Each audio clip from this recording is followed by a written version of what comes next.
के लेक्चर का आगाज करते हैं। लेक्चर 15। आज के लेक्चर में हम क्या सीखने जा रहे हैं। एक तो कल हमने क्लास सीखी थी मेमोरेंडम की। कल कौन सी वाली क्लास सीखी थी? नेम क्लास या registered office class? Name class के जो होम असाइनमेंट थी आज हम डिस्कस करेंगे। प्लस इसके अलावा आज हम नई क्लास सीखेंगे मेमोरेंडम की, बल्कि आज एक नहीं दो क्लासेस सीखेंगे। एक रजिस्टर्ड ऑफिस क्लास और दूसरा principal line of business class. आज दो मेमोरेंडम की एक नहीं दो क्लासेस सीखेंगे। कौन कौन सी? मेमोरेंडम ऑफ एसोसिएशन की नेम क्लास कल सीख ली थी, principal line of business class, registered office class और principal line of business class. अच्छा, अब सुन लीजिए। अब चूंकि अब आपकी बुक पब्लिश हो चुकी है तो अब वॉल्यूम 1 के साथ साथ आपकी होम असाइनमेंट में वॉल्यूम 2 के क्वेश्चंस भी होंगे। और वॉल्यूम 2 के क्वेश्चन की तरतीब मेरी क्या होगी सुन लें। जो वॉल्यूम 2 के क्वेश्चन, वॉल्यूम 1 के क्वेश्चन करंट टॉपिक में से होंगे, वॉल्यूम 2 के क्वेश्चन प्रीवियस चैप्टर्स में से होंगे ज्यादातर। प्रीवियस चैप्टर में से क्यों होंगे? ताकि करंट टॉपिक को पढ़ते पढ़ते जो प्रीवियस चैप्टर्स हैं उनकी भी आपकी रिवीजन होती रहे, डेली बेसिस पे थोड़ी बहुत रिवीजन होती रहे, ताकि प्रीवियस कंसेप्ट्स रिफ्रेश रहे, आप भूल ना जाए उनको। 3 क्वेश्चन थे होम असाइनमेंट में।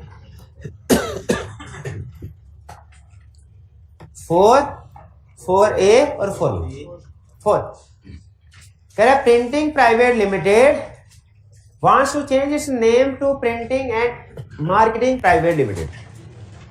नाम को चेंज करना चाह रहे हैं। अगर तो प्रिंटिंग प्राइवेट लिमिटेड से प्रिंटिंग लिमिटेड में चेंज होना होता तो हम कहते कि रजिस्ट्रार के रूल की जरूरत नहीं। हाँ। लेकिन यहां पे अगर आप देखें तो उसका नाम चेंज हो रहा है। प्राइवेट के अलावा भी वर्ड, मार्केटिंग का वर्ड ऐड किया जा रहा है। Under the provisions of Company Act 2017, describe the steps to be followed by PL for changing its name. अच्छा, PL किसको कह रहा है? जब क्वेश्चन के अंदर वो खुद से किसी चीज की एब्रीविएशन यूज कर ले तो आप सॉल्यूशन में भी इसको यूज कर सकते हैं। सॉल्यूशन में भी आप इसको PL के तौर पे यूज कर सकते हैं।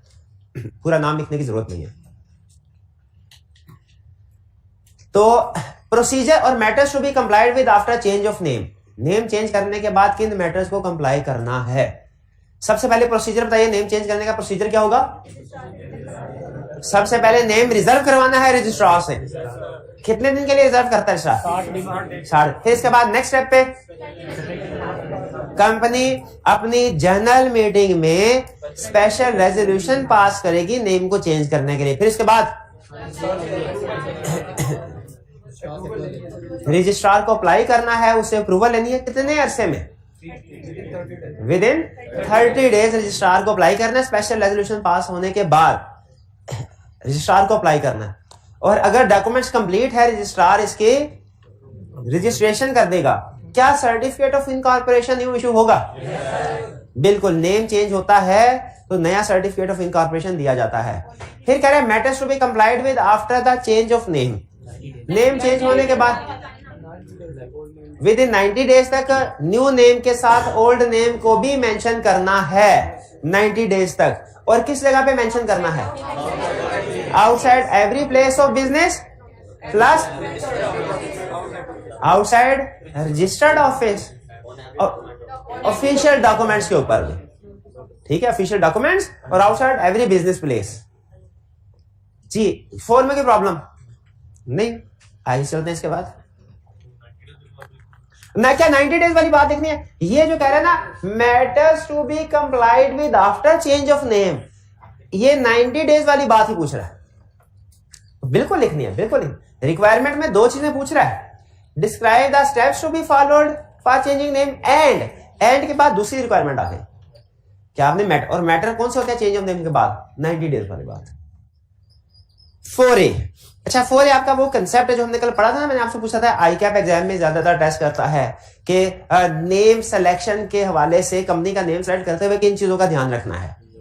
ठीक है, तो उसमें रजिस्ट्रार की तरफ से जो चीजें वो तो है ही है कि name offence to religious feelings ना हो, इनएप्रोप्रिएट ना हो, डिसेप्टिव ना हो और टू क्लोजली रिजेंबल ना करता एग्जिस्टिंग नेम के साथ। और फिर इसके बाद कुछ कमीशन के भी वर्ड्स हैं, रिस्ट्रिक्टेड वर्ड्स। जो कि कमीशन से इजाजत मिलेगी तो नाम का हिस्सा बन सकते हैं, वरना नहीं बन सकते। याद किया मेरे भाई ने? वो कौन से वर्ड्स हैं जो किसी के नाम का हिस्सा बनाने हो किसी कंपनी के तो कमीशन से इजाजत लेनी पड़ती है?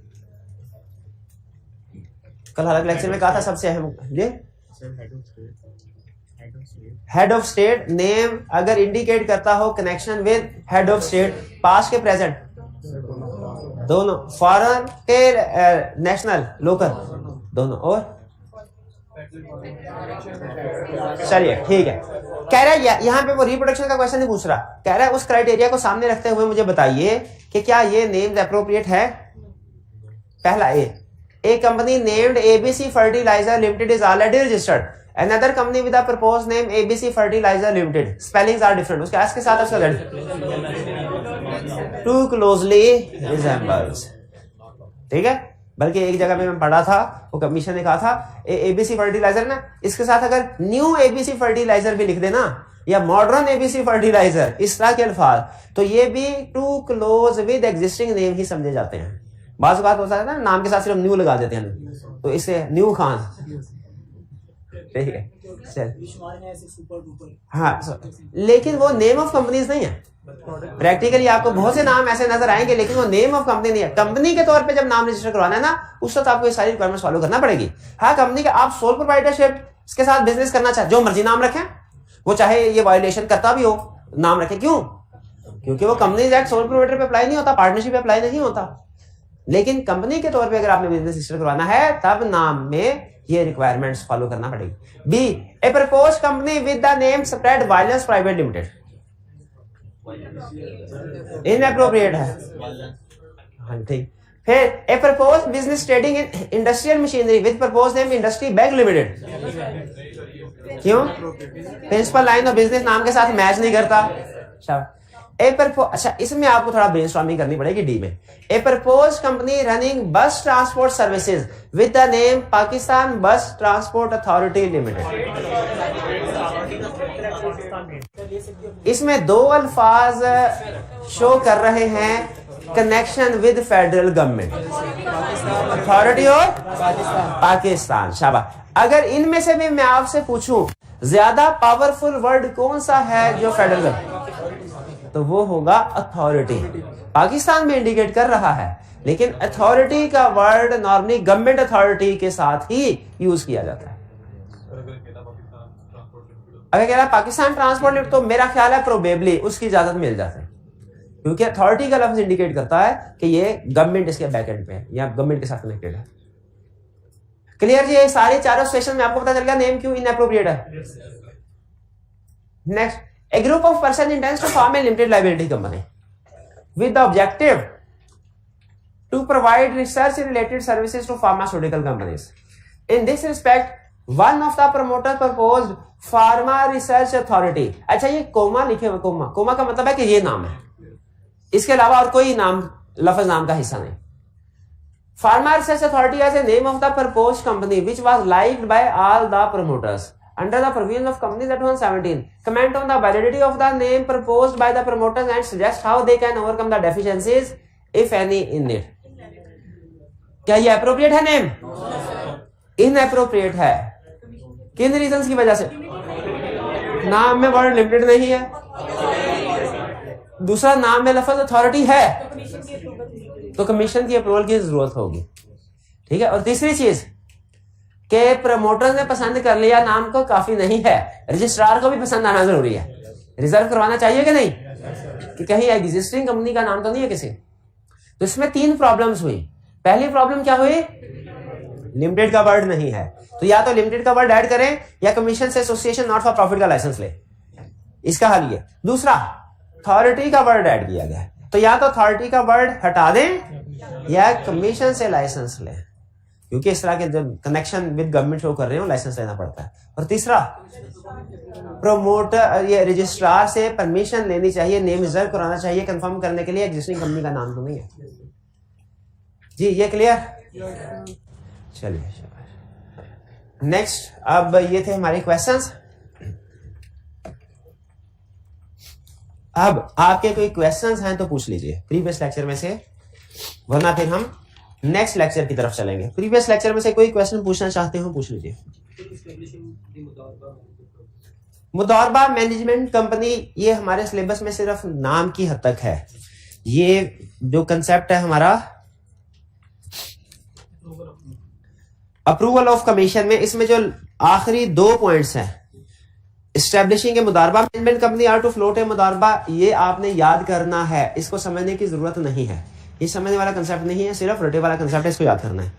Any other business requiring licence government, ये तो सिंपल कि कोई भी ऐसा बिजनेस जिसके लिए गवर्नमेंट से लाइसेंस की जरूरत हो तो वो जाहिर है उसके लिए लाइसेंस आपने लेना ही, अप्रूवल उसके लिए जरूरी होगी कमीशन की। क्लियर? तो मैनेजमेंट वाली जो बात है वो आपका रिप्रोडक्शन का कंसेप्ट। बाकी के जो कंसेप्ट ऊपर बता रहे हैं वो समझ आ गया एग्जांपल्स के साथ? ठीक है, वो तो हमने बल्कि केस स्टडी भी कर ली। और की क्वेश्चन? कोई क्वेश्चन नहीं? चलिए आज हम स्टडी करेंगे, प्रैक्टिस क्वेश्चन डिस्कस कर लिए। आज हम स्टडी कर रहे हैं 2 क्लासेस। पहली क्लास होगी रजिस्टर्ड ऑफिस और दूसरी क्लास होगी principal line of business loss. ये दोनों अलग अलग क्लासेस होती है ना, बेसिक कंसेप्ट्स उनके बारे में हमें पता है। आइए इनके बारे में डिटेल स्टडी करते हैं। इंट्रोडक्शन। रजिस्टर्ड ऑफिस क्लास क्या, या रजिस्टर्ड ऑफिस क्या है? रजिस्टर्ड ऑफिस क्लास को बाद में देखेंगे, पहले रजिस्टर्ड ऑफिस को समझ लेते हैं। रजिस्टर्ड ऑफिस क्या है?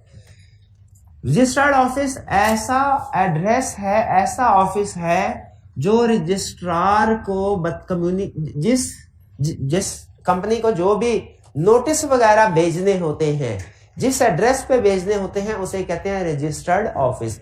अभी सिर्फ रजिस्टर्ड ऑफिस समझा रहा हूं कंसेप्ट, रजिस्टर्ड ऑफिस क्लास नहीं समझा रहा। रजिस्टर्ड ऑफिस का मतलब वो प्लेस जहां पे कंपनी का कोई ना कोई ऑफिस है। अगर कंपनी को आपने कोई भी ऑफिशियली कम्युनिकेशन सेंड करनी है, आप चाहे कंपनी के सप्लायर हैं, कस्टमर हैं, एम्प्लॉय हैं, आप कोई रजिस्ट्रार हैं, कमीशन है, कंपनी को जो भी आपने लेटर सेंड करना है, ये समझिए कंपनी का कम्युनिकेशन एड्रेस है। इस एड्रेस पे करना है जो क्या कहलाता है? Registered office. ठीक है, ये लफ्ज रजिस्टर्ड हमें ये बता रहा है कि ये रजिस्ट्रार के पास भी जाके रजिस्टर करवाया जाता है और बाकी लोगों को भी फिर कम्युनिकेट किया जाता है। उसके बाद कंपनी की, आप किसी भी कंपनी की जब एनुअल रिपोर्ट देखेंगे ना, तो उसमें कंपनी का एड्रेस लिखा होता है कि कंपनी किस जगह बात है, वो एड्रेस ये रजिस्टर्ड ऑफिस ही होता है।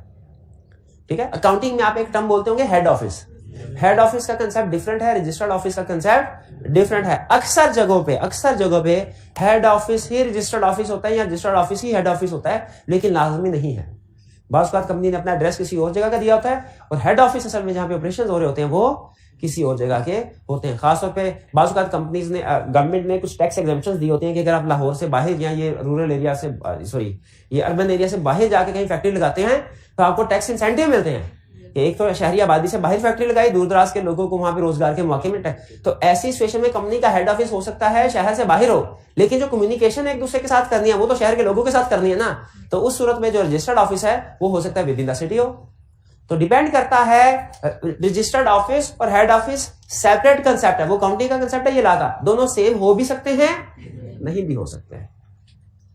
ठीक है, कंपनी ने अपनी कॉर्पोरेशन के 30 दिन के अंदर अंदर, डेज आपने याद करते रहना है, कंपनी लॉ में वो डेज भी आपसे टेस्ट करता है। रजिस्ट्रार को इन कॉर्पोरेशन के 30 दिन के अंदर अंदर कंपनी ने अपना रजिस्टर्ड ऑफिस एड्रेस कम्युनिकेट करना है, और अगर बाद में उसमें कोई चेंज होता है तो फिर 15 दिन के अंदर अंदर कम्युनिकेट करना है।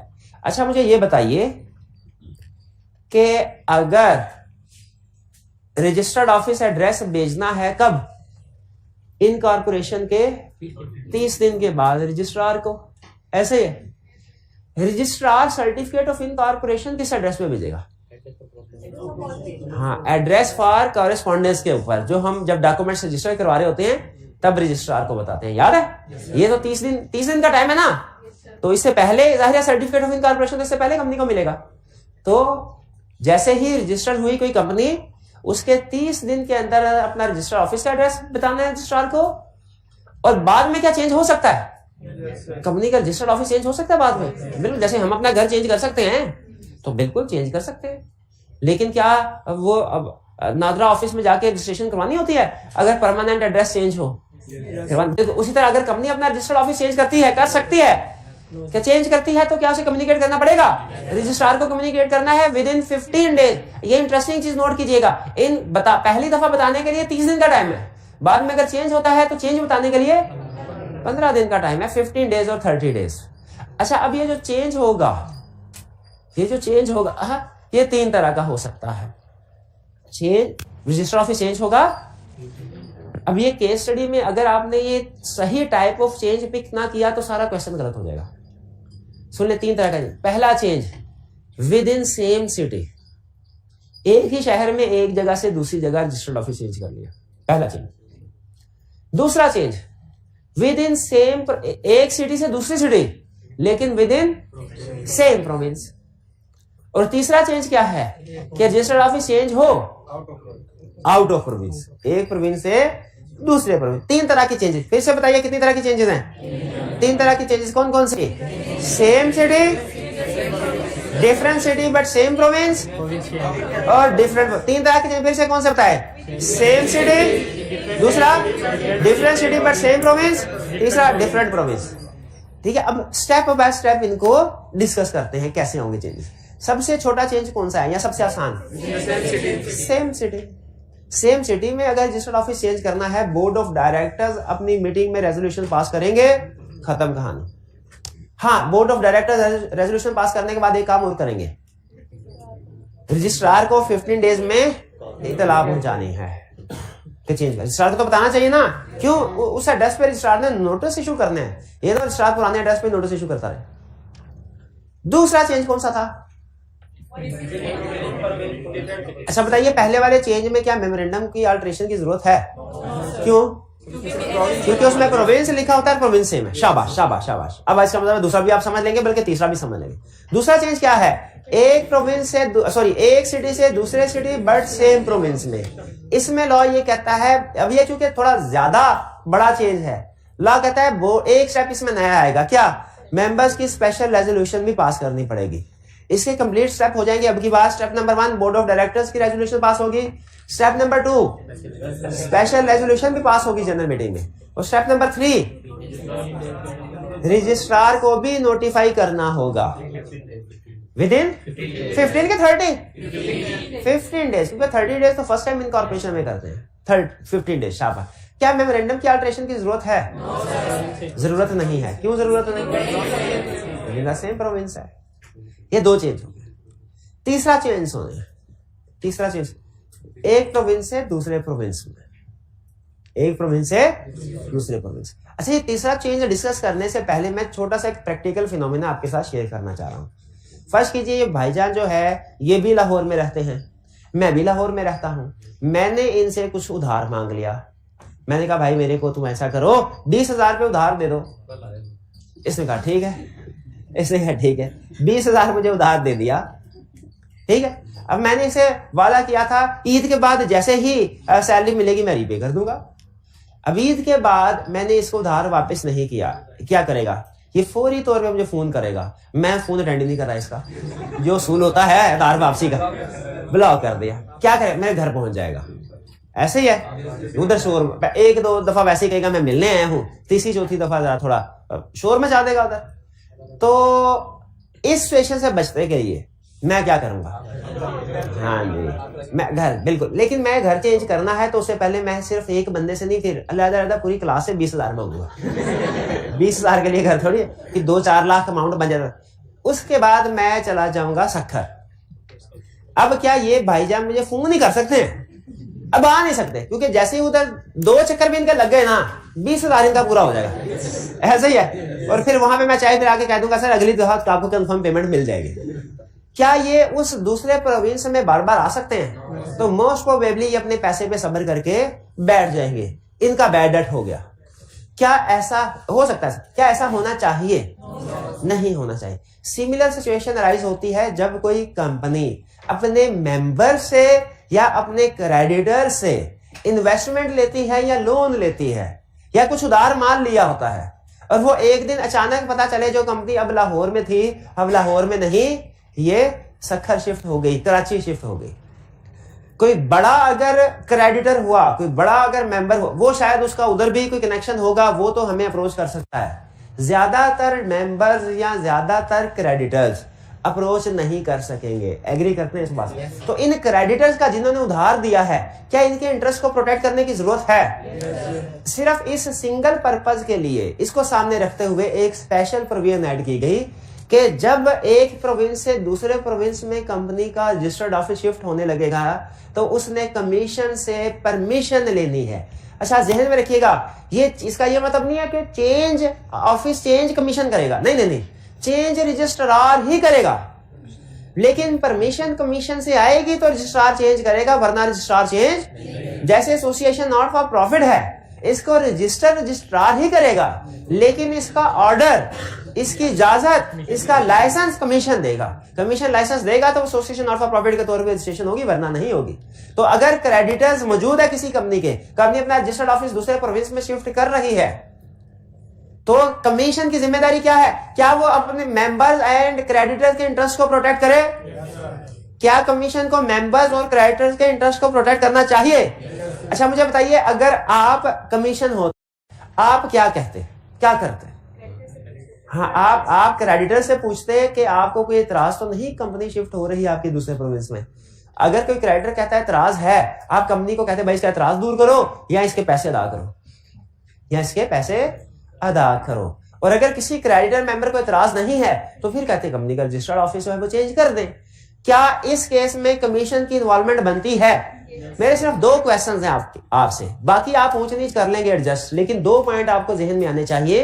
अगर रजिस्टर्ड ऑफिस एक प्रोविंस से दूसरे प्रोविंस में शिफ्ट हो रहा है, क्या कमीशन की इन्वॉल्वमेंट जरूरी है? दूसरा क्वेश्चन, कमीशन की इन्वॉल्वमेंट क्यों आती है, क्यों जरूरी है? ताकि वो मेंबर्स और क्रेडिटर्स के इंटरेस्ट को प्रोटेक्ट कर सके। शाबाश। इसीलिए वो कहता है कि अगर आपने डिफरेंट प्रोविंस में ऑफिस शिफ्ट करने लगे हैं तो एक काम जो बाकी केसेस में नहीं था, वो क्या करना है? कमीशन को अप्लाई करना है। क्या करना है? कमीशन को अप्लाई करना है। अब जरा 1 बाय 1 तीनों सिचुएशन डिस्कस कर लेते हैं। कौन सी तीनों situations? Same city, different city, different province. Same city में क्या? बोर्ड रेजोल्यूशन पास करेंगे, क्लियर? कोई प्रॉब्लम? ये बोर्ड रेजोल्यूशन हर केस में आती है, हर केस में आती है, हर केस में। पहले कोई भी फैसला बोर्ड ऑफ डायरेक्टर्स की मीटिंग में होता है, फिर वो जनरल मीटिंग में होता है, लेकिन कभी हम लिखते हैं बोर्ड रेजोल्यूशन को, कभी नहीं लिखते। आप हर फैसले में ये लिख सकते हैं pass board resolution. Board resolution pass की, रजिस्ट्रार को नोटिफाई करना है कब? 15 दिन। यहां पढ़ा था ना, ये वही बात। अगर डिफरेंट सिटी में हो, बोर्ड रेजोल्यूशन भी पास होगी, स्पेशल रेजोल्यूशन भी पास होगी, फिर रजिस्ट्रार को भी कम्युनिकेट करना है। कितने दिनों में? 15 डेज। हाँ, यहां पे एक एडिशनल कंसेप्ट है। ये क्या है? Transfer physical record to if applicable. कुछ प्रोविंस ऐसे हैं जिनमें एक ही रजिस्ट्रार है। आपने रजिस्ट्रार ऑफिस पढ़े हुए ना, 8 ऑफिस है। किसी स्टूडेंट को याद है रजिस्ट्रेशन ऑफिस किसकी सिटी में? इस्लामाबाद, 4 प्रोविंसेस में, और इसके अलावा 3, मुल्तान, फैसलाबाद। इसका मतलब है कराची में 2 रजिस्ट्रार बैठे हैं, एक सिंध में, एक कराची में और एक सफर में, और पंजाब में 3 रजिस्ट्रार बैठे हैं, एक लाहौर में, फैसलाबाद में और मुल्तान में, और बाकी प्रोविंसेस में एक ही। तो अगर फर्ज कीजिए लाहौर से फैसलाबाद शिफ्ट होते हैं कंपनी का रजिस्टर्ड ऑफिस, तो कमीशन के अप्रूवल की जरूरत है, लेकिन रजिस्ट्रार चेंज हो रहा है। इस सूरत में कंपनी का सारा पुराना रिकॉर्ड भी शिफ्ट होके नए रजिस्ट्रार के पास होना चाहिए कि नहीं? शिफ्टिंग रिकॉर्ड की शिफ्टिंग होनी चाहिए कि नहीं? बिल्कुल होनी चाहिए। तो इसलिए उसने कहा कि अगर shifted to jurisdiction of another registrar, तो फिर आपने फिजिकल रिकॉर्ड को भी ट्रांसफर करना है। ठीक है, अब जरा कंसेप्ट सुनिए। इस केस में यह नहीं लिखा हुआ था कि फिजिकल रिकॉर्ड ट्रांसफर करो न्यू रजिस्ट्रार को। क्यों नहीं लिखा हुआ था? अगर रजिस्ट्रार चेंज, इसमें रजिस्ट्रार चेंज ही नहीं होता। इसमें लिखा हुआ है लेकिन इफ के साथ लिखा हुआ है। क्यों? क्योंकि बाज़ औक़ात सिटी चेंज करेंगे तो रजिस्ट्रार चेंज होगा, बाज़ औक़ात नहीं होगा।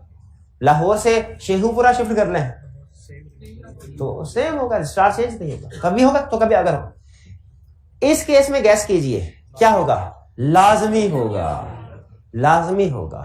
इसलिए इसमें लाजमी हर के इसमें इफ करके ही नहीं करना आपने, बल्कि क्या करेंगे कि हर प्रोविंस में अलग रजिस्ट्रार होता है, इसलिए फिजिकल रिकॉर्ड भी ट्रांसफर होगा। अच्छा, अब डिफरेंट प्रोविंस है तो क्या प्रोसीजर, स्टेप नंबर 1 कौन सा होगा, board resolution. Step number 2 special resolution. Step number 3 इसके बाद कमीशन को अप्लाई करना है, जो कि पहले वाली सेशन में नहीं था। कमीशन को अप्लाई करना है। कमीशन एप्लीकेशन अप्रूव करने से पहले क्या चेक करेगा, किस चीज को रिगार्ड देगा, किस चीज को देखेगा, इंटरेस्ट ऑफ मेंबर्स। क्योंकि रजिस्टर्ड ऑफिस एक प्रोविंस से दूसरे प्रोविंस में जा रहा है, क्रेडिटर तो गए, जो तो छोटे छोटे क्रेडिटर होंगे उनके पैसे मर गए, वो तो नहीं जा सकेंगे दूसरे प्रोविंस में हर हफ्ते या 2 हफ्ते के बाद पैसे कलेक्ट करने के लिए, और खासतौर पे जब कंफर्म भी ना हो के पैसे मिल ही जाने, हो सकता है वो कोई बहाना कर दे पार्टी। इसलिए कमीशन ने कहा मैं आपको लाइसेंस ऑर्डर तब इशू करूंगा जब मेंबर और क्रेडिटर को कोई एतराज नहीं होगा। और अगर कोई एतराज हो ना तो फिर कंपनी ऑर्डर इशू नहीं करता, कमीशन कंपनी को कहते हैं इनका एतराज दूर करो या इनको री पे करो। अगर फर्ज कीजिए कि कोई एतराज नहीं है, एतराज था दूर हो गया, फिर कमीशन क्या करेगा, ऑर्डर पास करेगा और इस ऑर्डर की एक कॉपी देगा कंपनी को और एक कॉपी देगा रजिस्ट्रार को with in 7 days of order. यानी जिस दिन ऑर्डर इशू हुआ उसके 7 दिन के अंदर अंदर उस ऑर्डर की कॉपी रजिस्ट्रार को। लीगल केसेस में भी शायद ऐसे होता है ना कि जब कोर्ट ऑर्डर इशू करती है उसके कुछ अरसे में जो पार्टीज होती हैं उनको उस ऑर्डर की कॉपी सेंड की 30 डेज, मुझे कंफर्म नहीं किया कितना टाइम पीरियड है, वो जाहिर उनका अपना लीगल प्रोसीडिंग होगी। उसी तरह कमीशन ने जब ऑर्डर इशू किया, क्या इसकी कॉपी पार्टीज को सेंड करनी चाहिए? और पार्टीज कौन कौन सी हैं? कंपनी और रजिस्ट्रार। ठीक है। अच्छा, अब हालांकि रजिस्ट्रार के पास कमीशन के ऑर्डर की कॉपी आ गई, गैस कीजिए रजिस्ट्रार फौरी तौर पे चेंज को कंफर्म कर देगा या कंपनी की तरफ से डॉक्यूमेंट्स आने का इंतजार करेगा? या इंतजार करेगा, क्योंकि अभी ऑर्डर आया, डॉक्यूमेंट्स नहीं आए। ऑर्डर आया कमीशन का, ए रजिस्ट्रार तुम्हारे पास ये कंपनी जब मेमोरेंडम चेंज करने के लिए पहुंचे तो कर देना। इसका ये मतलब कुछ स्टूडेंट ये कहते हैं सर जब कमीशन का ऑर्डर आ गया तो कंपनी के डॉक्यूमेंट्स का इंतजार करने की क्या जरूरत है, रजिस्ट्रार उसी वक्त क्यों नहीं चेंज कर देता? भाई रजिस्ट्रार के पास डॉक्यूमेंट आएगा तो उसको रजिस्टर करेगा ना। अभी तो इजाजतनामा आया कि रजिस्टर कर दो, डॉक्यूमेंट्स नहीं आए। फिर कंपनी ने डॉक्यूमेंट्स भेजने हैं अल्टर्ड यहाँ पे अल्टर्ड मेमोरेंडम से क्या मुराद है? वो मेमोरेंडम जिसमें प्रोविंस चेंज होगा। Altered memorandum copy of resolution के साथ, जो स्पेशल रेजोल्यूशन की कॉपी है, वो 30 दिन और 30 डेज ऑफ ऑर्डर के 30 दिन के अंदर अंदर रजिस्ट्रार को अल्टर्ड मेमोरेंडम जमा करवाना है कंपनी ने। कब? 30 दिन के अंदर अंदर। हम ये टाइम एक्सटेंड हो सकता है, ये टाइम एक्सटेंड हो सकता है, कमीशन चाहे तो इसको एक्सटेंड कर सकता है। अगर कंपनी उसे बता दे सर कोई बड़ी प्रॉब्लम होगी थी जिसकी वजह से हमारा एक डायरेक्टर था उसकी अचानक डेथ हो गई तो हम बस उन मामलात में कुछ उलझे, फिर कुछ कैजुअल वैकेंसी के मामला थे, इस वजह से हम ये डॉक्यूमेंट्स सबमिट नहीं करवा सके, बराए मेहरबानी 30 दिन गुजर गए, पीरियड एक्सटेंड कर दें, कमीशन पीरियड एक्सटेंड कर देगा। अब जब मेमोरेंडम अल्टर्ड मेमोरेंडम रजिस्ट्रार के पास पहुंचेगा, फिर रजिस्ट्रार क्या करेगा? रजिस्टर कर लेगा। रजिस्टर करेगा तो एक सर्टिफिकेट इशू करता है। यहां पे सिर्फ सर्टिफिकेट लिखा है, सर्टिफिकेट ऑफ इनकॉर्पोरेशन नहीं लिखा हुआ। ये चीज नोट करनी है आपने। सर्टिफिकेट इशू करेगा जो कि इस बात का कंक्लूसिव यानी पक्का सबूत होगा। कंक्लूसिव का मतलब क्या है? पक्का सबूत, जिसमें शक शुबे की कोई गुंजाइश ना हो कि ये रजिस्ट्रेशन हो चुकी है। और फिर ट्रांसफर करना है फिजिकल रिकॉर्ड को। क्लियर? क्या इस 30 दिन में वो 7 दिन भी शामिल होंगे? यस, क्योंकि 7 डेज भी अगर आप नोट करें वो ऑफ ऑर्डर है। जिस दिन ऑर्डर हुआ वहां से 7 दिन शुरू करने हैं, और ये 30 दिन भी विद इन ऑर्डर। इसका मतलब है इफेक्टिवली इनके पास 21 दिन होंगे। 21 दिन भी बड़े हैं, तो पहले तैयार बैठे हैं। ये तो कहते हैं जब ऑर्डर हाथ आए अगले दिन हम पहुंच जाए रजिस्ट्रार के पास। तो 21 दिन भी, वो 7 दिन शामिल है इसके अंदर, लेकिन स्टिल इन कंपनी के पास सफिशिएंट टाइम होता है अल्टर्ड मेमोरेंडम को रजिस्टर करवाने के लिए। क्लियर जी? ये तीनों तरह के चेंजेस समझ। अब आइंदा जब कभी रजिस्टर्ड ऑफिस में चेंज की बात आए ना, आपने ध्यान से देख लेना वो चेंज कौन सा है। क्या वो चेंज सेम सिटी है, डिफरेंट सिटी है, या के डिफरेंट प्रोविंस है? अच्छा, मुझे बताइए क्या आपको रीडिंग के लिए कुछ टाइम दे दे या कि अगली क्लास की तरफ चले? कितने स्टूडेंट्स का ख्याल है रीडिंग के लिए टाइम दे देना चाहिए? कितने स्टूडेंट्स का ख्याल है नेक्स्ट क्लास की तरफ मूव करें? नेक्स्ट क्लास वाले ज्यादा है, तो नेक्स्ट क्लास की तरफ वो कर लेते हैं सर, ठीक। देखिए थोड़ा चेक पॉइंट है ना समय, चेक पॉइंट, एक क्लास खत्म हो गई है तो मैं ये चाहता हूँ कंसेप्ट मिक्स ना हो जाए, इसलिए आपको क्लियर हो कि यहाँ तक हमारा लेक्चर में एक क्लास कंप्लीट डिस्कस हो गई है। तो चलिए रीडिंग टाइम नहीं देता, लेकिन फिर भी 30 सेकंड के लिए थोड़ा रिलैक्स कर लें, 30 सेकंड के लिए रिलैक्स कर लें, एक दफा माइंड रिफ्रेश कर लें, ताकि फिर फ्रेश माइंड के साथ हम नेक्स्ट क्लास की तरफ जाएं। शाबाश, कर ले, खूब आराम कर लें, खूब आराम कर लेते हैं सेकंड। हाँ जी, तो भाईजान सो भी, नींद भी पूरी करनी उन्होंने 5 सेकंड। शाबाश।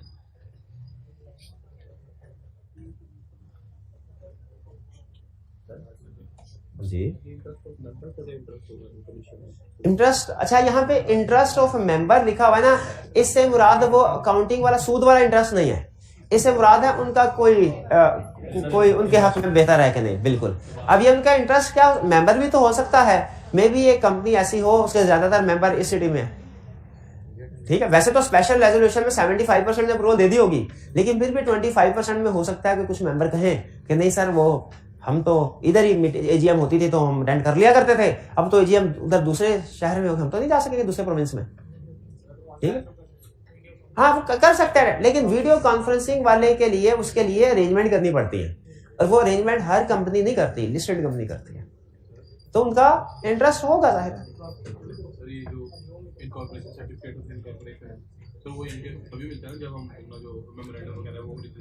इनका क्वेश्चन ये है, आपने बताया गलत, कि सर्टिफिकेट ऑफ इनकॉर्पोरेशन तब मिलता है जब हम मेमोरेंडम को चेंज करते हैं। ये कंसेप्ट गलत है। कैसे गलत है? सर्टिफिकेट ऑफ इनकॉर्पोरेशन तब मिलता है जब नेम क्लास को चेंज करते हैं। नेम क्लास के अलावा बाकी क्लासेस चेंज करें, सर्टिफिकेट तो मिलेगा रजिस्ट्रेशन का कि उन्होंने चेंज रजिस्टर कर लिया, सर्टिफिकेट ऑफ इनकॉर्पोरेशन नहीं मिलेगा। हाँ जी, हाँ फर्स्ट टाइम की अगर बात करें तो बिल्कुल first time certificate of incorporation तब मिलेगा जब मेमोरेंडम और आर्टिकल रजिस्टर हो जाएंगे। बिल्कुल। क्या उसमें रजिस्टर ऑफिस क्लास होगी? यस, रजिस्टर ऑफिस क्लास होगी। यहाँ पे वो फिर 30 डेज वाली बात क्यों लिखी हुई है? जो स्टूडेंट इस सवाल का जवाब देगा उसको 500 50 वाला किधर है यार, ऐसे ना करें। चले 100 पे क्वेश्चन सुन लीजिए। क्वेश्चन इनका ये है कि जब कंपनी अपना मेमोरेंडम और आर्टिकल रजिस्टर करवाती है, सर्टिफिकेट ऑफ इनकॉर्पोरेशन तब मिलता है। सर्टिफिकेट ऑफ इनकॉर्पोरेशन के लिए मेमोरेंडम सबमिट कराना लाजमी है। मेमोरेंडम के अंदर रजिस्टर ऑफिस के बारे में लिखा होता है। जब मेमोरेंडम के अंदर लिखा होता है तो ये 30 दिन के बाद क्या बताना है? कौन हाथ उठा? जी बताइए। जब मेमोरेंडम के अंदर, यही क्वेश्चन है ना आपका प्यारे भाई, कि जब मेमोरेंडम के अंदर रजिस्टर्ड ऑफिस के बारे में लिखा होता है तो फिर इन सर्टिफिकेट ऑफ इनकॉर्पोरेशन मिलने के 30 दिन के बाद क्यों बताया जाता है? क्यों बताइए भाई, आपने आज उठाया था, जज्बाती हो गया था।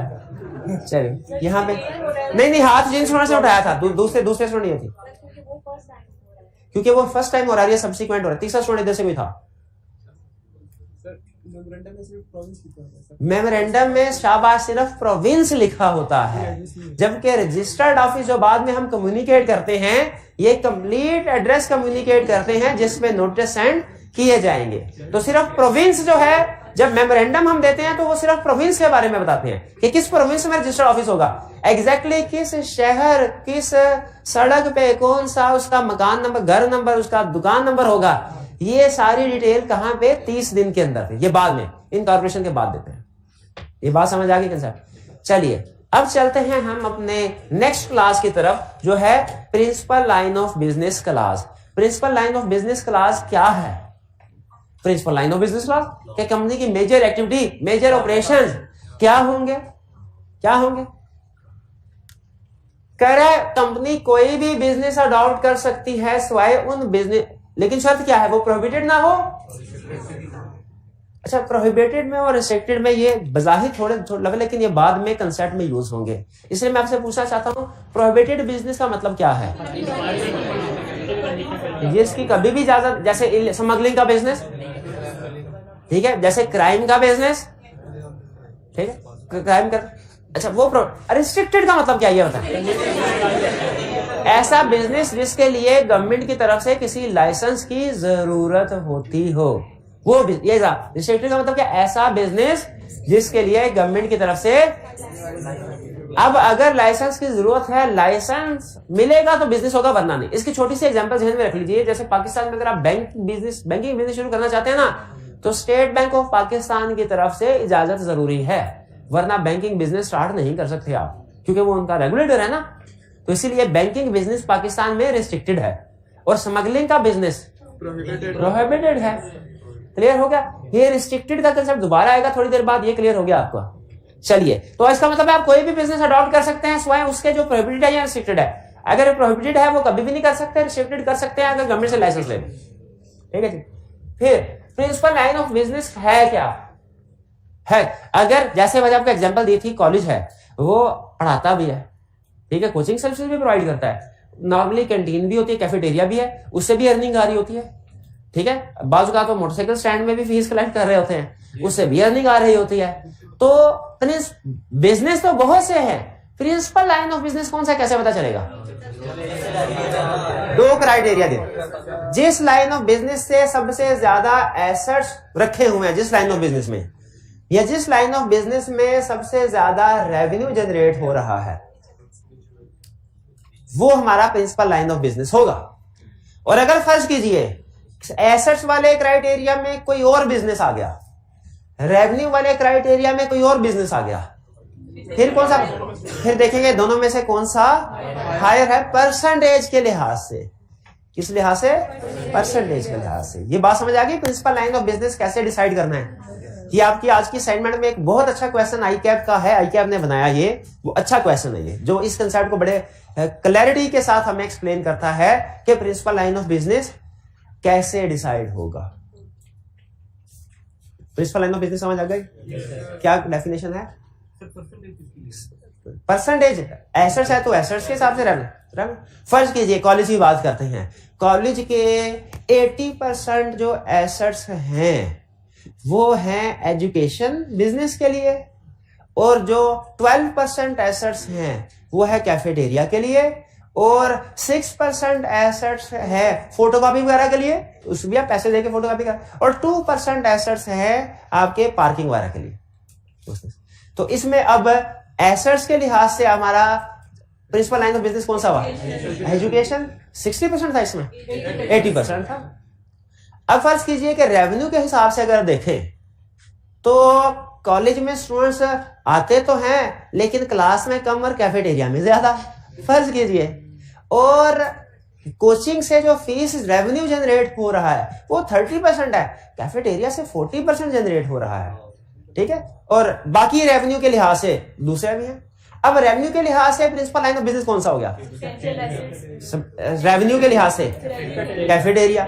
अब कैफेटेरिया 40%, हाईएस्ट रेवेन्यू का 40%, और एसेट्स के लिहाज से एजुकेशन 80%। अब विच एवर इज हायर 40% और 80%? तो हमारा जो प्रिंसिपल लाइन ऑफ बिजनेस क्या होगा? हालांकि इससे ज्यादा रेवेन्यू आ नहीं रहा, लेकिन एसेट्स तो सबसे ज्यादा इधर ही होल्ड किए। ऐसे डिसाइड होगा। जब आप क्वेश्चन करेंगे ना उसमें भी आपसे इसी तरह की कैलकुलेशन करवाएगा। इसमें परसेंटेजेस मैंने बता दी, तो परसेंटेजेस भी शायद आपसे कैलकुलेट करवाता है। प्रिंसिपल लाइन ऑफ बिजनेस हो गया भाई। अब प्रिंसिपल लाइन ऑफ बिजनेस एक दफा डिसाइड हो गया, क्या चेंज भी करना है? बिल्कुल करना है, चेंज कर सकते हैं। कैसे? वही स्टेप जो इधर थे रूटीन वाले। क्या बोर्ड रेजोल्यूशन पास होगी, स्पेशल रेजोल्यूशन पास होगी, अल्टर्ड मेमोरेंडम और स्पेशल रेजोल्यूशन की कॉपी सबमिट करवानी है बोर्ड को। अल्टर्ड मेमोरेंडम तो सबमिट करवाना है क्योंकि उसमें नया प्रिंसिपल लाइन ऑफ बिजनेस होगा, रजिस्ट्रार पुराने वाला मेमोरेंडम उठा के नए वाले कॉपी लगा देगा। अल्टर्ड मेमोरेंडम तो सबमिट करवाना है, साथ में स्पेशल रेजोल्यूशन की कॉपी क्यों जमा करवा रहे हैं? जो इस बात का सबूत है कि जो चेंज हुआ वो मेंबर्स ने प्रूव कर दिया। डायरेक्टर अपनी मर्जी से चेंज नहीं कर रहे, बल्कि इसलिए जब कभी अल्टर्ड मेमोरेंडम दिया जाता है रजिस्ट्रार को, सबूत के तौर पे कि मेंबर ने इसको प्रूव किया, सबूत के तौर पे क्या साथ अटैच किया जाता है? Copy of special resolution. ठीक है, और ये 30 दिन स्पेशल रेजोल्यूशन पास होने के 30 दिन के अंदर अंदर अल्टर्ड मेमोरेंडम जमा करवाना है। कमीशन का ऑर्डर कितने दिन के अंदर रजिस्ट्रार को जमा कराना था? 15 डेज। वो भी कमीशन का ऑर्डर 15 डेज में के 30 डेज में? 7 डे में ये ले, ये इसीलिए यही तो वजह है। आई कैप को पता है डेज में आप कंफ्यूज होते हैं, मार खाते हैं। कोई 7 डेज कह रहा है, कोई 15 डेज कह रहा है, कोई 30 डेज कह रहे हैं। हालांकि कमीशन का ऑर्डर कमीशन ने अपना ऑर्डर 7 दिन में देना उनको, लेकिन कंपनी ने 30 दिन में जमा करवाना। तो ये डेज ध्यान से याद किया करें। तो ऑर्डर मेमोरेंडम स्पेशल रेजोल्यूशन की कॉपी के साथ 30 दिन के अंदर जमा करवाना है। और अगर principal line of business change हो रहा है, सोचिए नाम भी चेंज होगा। अगर नाम चेंज हो रहा है तो वो भी चेंज करना। हाँ, फिर जब नाम चेंज होगा। अच्छा, यहां में मुझे बताइए एक कंसेप्ट। आपको लग रहा होगा ये अभी बहुत कुछ पढ़ना है, आपने कुछ भी नहीं पढ़ना, सिर्फ अगर एक सवाल का जवाब दे दे आप। क्या principal line of business class को चेंज करने के लिए कमीशन ऑर्डर की जरूरत है? ये हाल है आपका। क्या करते हैं? Commission principal line of business change करने के लिए कमीशन के ऑर्डर की जरूरत है? नहीं है। क्या रजिस्टर्ड ऑफिस क्लास चेंज करने के लिए कमीशन के ऑर्डर की जरूरत है? अगर प्रोविंस चेंज हो रहा है, फिर आपने सवाल गौर से नहीं सुना। मैं पूछा अगर रजिस्टर्ड ऑफिस क्लास चेंज हो रही हो, अगर क्लास चेंज हो रही है तो कंफर्म है प्रोविंस चेंज हो रहा है। और रजिस्टर्ड ऑफिस चेंज होने में, रजिस्टर्ड ऑफिस क्लास चेंज होने में फर्क है। लिखे कुछ पता नहीं है आपको क्या फर्क है? ऐसे यह सब ऐसे कह रहा है। रजिस्टर्ड ऑफिस चेंज होने में, रजिस्टर्ड ऑफिस क्लास चेंज होने में फर्क है। अब आपका कंसेप्ट सही होगा। क्या फर्क है? क्या फर्क है? ऐसे कंसेप्ट सही नहीं होंगे। क्या फर्क है? अब कंसेप्ट सही होंगे। अब कंसेप्ट सही होंगे। रजिस्टर्ड ऑफिस चेंज होने में और रजिस्टर्ड ऑफिस क्लास चेंज होने में क्या फर्क है? एक मिनट, बाकी भाइयों को रजिस्टर्ड ऑफिस चेंज होने का मतलब है एड्रेस चेंज होना। रजिस्टर्ड ऑफिस चेंज होने का मतलब है एड्रेस चेंज होना। क्लास चेंज होने का मतलब है मेमोरेंडम में चेंज करना। क्लास चेंज होने का मतलब है मेमोरेंडम में चेंज होना, मतलब province change. Registered office change होगा तो कभी विद इन सेम सिटी होगा, कभी डिफरेंट सिटी, कभी प्रोविंस। जबकि क्लास चेंज होगी तो कंफर्म है प्रोविंस चेंज हुआ है। शाबाश। यानी रजिस्टर्ड ऑफिस चेंज होने से मे बी मेमोरेंडम चेंज हो, मे बी मेमोरेंडम चेंज ना हो। अगर रजिस्टर्ड ऑफिस चेंज होने से प्रोविंस चेंज हो रहा है तो मेमोरेंडम में अल्टरेशन होगी। और अगर रजिस्टर्ड ऑफिस चेंज होने से प्रोविंस चेंज नहीं हो रहा तो मेमोरेंडम चेंज नहीं होगी, क्लास चेंज। ये बात समझ आ रही है? रजिस्टर्ड ऑफिस चेंज होने में क्लास चेंज, क्लास चेंज होने का मतलब कंफर्म है डिफरेंट प्रोविंस में गया ऑफिस। ठीक है। अच्छा, फिर से वापस आए। अब दो ऑप्शन आपके पास, यहां तो वो सारे स्टेप्स पढ़ लें या मेरे 2 सवालों के जवाब सही दे दें। पहला सवाल फिर वही, क्या रजिस्टर्ड ऑफिस क्लास चेंज हो तो कमीशन ऑर्डर रिक्वायर्ड है? शाबाश। क्या principal line of business class change हो तो कमीशन ऑर्डर रिक्वायर्ड है? नहीं रिक्वायर्ड। लेकिन सुन ले बस एक बात, अगर principal line of business change हो रहा है और वो चेंज होके ऐसा बिजनेस अडॉप्ट करते हैं जो कि रिस्ट्रिक्टेड है, जिसके लिए लाइसेंस की रिक्वायरमेंट है, जिसके लिए अप्रूवल लेना जरूरी है, क्या अब कमीशन ऑर्डर की जरूरत है? yes, अब जरूरत है। और इसका प्रोसीजर 100%, तकरीबन 100% वही है, बल्कि 100% ही वही है जो किसका है प्रोसीजर? इसका। यानी जितने प्रोसीजर है सारे, इधर एक दो ज्यादा है प्रोसीजर रजिस्ट्रार का, उधर सारे प्रोसीजर वही है, क्योंकि कमीशन का ऑर्डर इन्वॉल्व हो गया ना। क्या प्रोसीजर है? बोर्ड रेजोल्यूशन, फिर स्पेशल रेजोल्यूशन, फिर कमीशन के बाद कमीशन रिगार्ड करेगा इंटरेस्ट ऑफ, फिर कमीशन ऑर्डर इशू करेगा और असेंड करेगा कितने दिन के अंदर? 7 दिन के अंदर। किनको? रजिस्ट्रार और कंपनी। और कंपनी कितने दिन के अंदर फाइल करेगी? 30 डेज। क्या कमीशन इन 30 डेज को एक्सटेंड कर सकता है? कर सकता है। और रजिस्ट्रार एक सर्टिफिकेट इशू करेगा जो कंक्लूसिव एविडेंस। सर्टिफिकेट इशू करेगा कि सर्टिफिकेट ऑफ इनकॉर्पोरेशन? सर्टिफिकेट। शाबाश, वही से देखें है कोई मुश्किल? कोई मुश्किल। तो आज हमने क्या सीखा? आज हमने सीखा registered office class change, principal line of business. चलिए बस इतना सा लेक्चर था। कोई क्वेश्चन पूछना चाहते हो तो पूछ ले। चलिए आज का लेक्चर यहाँ खत्म करते हैं। अल्लाह हाफिज।